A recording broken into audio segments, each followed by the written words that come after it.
As an English literature student, I've had the displeasure of reading Mary Shelley's Frankenstein, despite disliking the novel basically because I have the IQ of a cheese sandwich and it's written in archaic gibberish which doesn't allow it to immerse a young modern audience. I do like analysing it.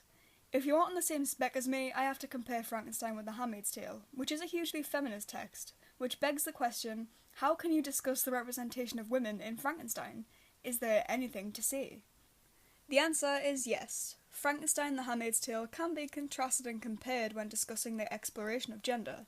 There are some similarities between the novels about women, which makes for quite the argumentative essay. Though in both texts women are oppressed and living in a patriarchal society, Atwood created this society as a way of communicating her didactic message. Shelley, however, is writing from reality. The Georgian era was a hugely oppressive time for women, particularly those of lower classes, which is reflected in Shelley's novel. Unlike Atwood, Shelley isn't trying to create a feminist message, she's just writing what was at the time the way women were viewed, as these small, pretty things to look at, or as things to be neglected and used to do the jobs men wouldn't do for lower pay.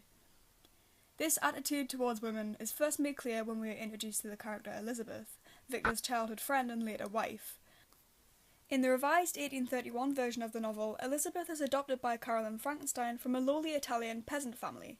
Shelley writes, "There was one which attracted my mother far above all the rest. She appeared from a different stock. The 4 others were dark-eyed, hardy little vagrants. This child was thin and very fair." It is made clear here that the worth of even young girls is based on their appeal to the eye. Basically, Elizabeth is adopted because she's pretty and an eligible maiden for Victor to later marry. This reflects the highly sexist attitudes of the time and can be compared to the way women are viewed in Geladian society in The Handmaid's Tale. However, in Atwood's novel, a woman's worth is no longer based on her beauty, but on her ability to bear children. Elizabeth is also described as a pretty little present for Victor. This is direct objectification, suggesting she's a toy or simply something to satisfy his wants. This makes for a great comparison in The Handmaid's Tale, as women are viewed in very much the same respects as Elizabeth. They are functional, they're convenient. They aren't people, they're either walking wombs or barren, but in the case of Frankenstein, they're wives. A thing that can be contrasted between these texts is the characterization of women. In Frankenstein, women are flat characters. They have no dimension, they learn nothing, and simply accommodate themselves to the situations of men. In The Handmaid's Tale, however, almost all of the main female characters are rounded and have personalised voices, even if they are written in stereotypical ways like Janine. She still has an arc, she still has a voice. In Frankenstein, there's little differentiation between females. Do you remember Justine's characterisation? How about Sapphi's? Who are they beyond pawns in the novel's plot? The answer is no one. It's almost impossible to sympathise with Justine in her chapters. She's there and she's executed. Sure, it's a false allegation, but we still don't care about her, because if you looked at a line of her dialogue, you wouldn't know if it was her, or Caroline, or even Elizabeth. They're all the same. Either that, or they're described as beautiful and then left out for the rest of the novel. This is particularly interesting considering Mary Shelley was a woman, and the daughter of Mary Wollstonecraft, the mother of feminism. Did you learn nothing from your mother's book, Mary?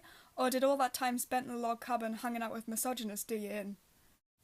Frankenstein is a product of its time. Though it maintains relevance, perhaps some of the ideologies conveyed aren't to be taken too seriously.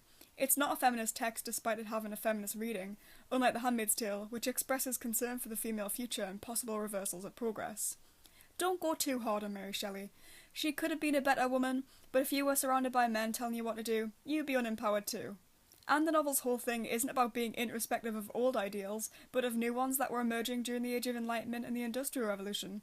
I'm sure the Romantic movement would settle for a world in which women were at the bottom of the social ladder, as long as they can whine about scary mountains and talk about their feelings while smoking opium.